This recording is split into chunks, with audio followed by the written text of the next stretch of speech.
ஸ்தோத்திரம். இன்னைக்கு ஒரு வருத்தமான நாள். என்னன்னு கேட்டீங்கன்னா, எங்க அம்மா இறந்த நாள். 1/10/1981 எங்க அம்மா இறந்துட்டாங்க. இந்த நாள் வரைக்கும் எனக்கு அது கஷ்டமா இருக்கு. கிட்டத்தட்ட 44 வருஷம் ஆகுது எங்க அம்மா இறந்து. இன்னைக்கும் எங்க அம்மா பார்க்கணும் எனக்கு ஆசையா இருக்கு, ஆனா முடியல.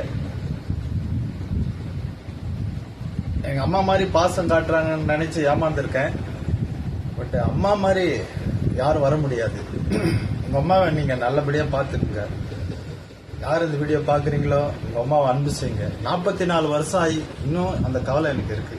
எங்க அம்மா அடிக்கடிக்கு நினைப்பேன், எனக்கு வேதனை கஷ்டம்லாம் வர சொல்ல எங்க அம்மாவை தான் நினைப்பேன். அம்மாவை மிஸ் பண்ணாதீங்க, அவங்கள நல்லபடியா பாத்துங்க.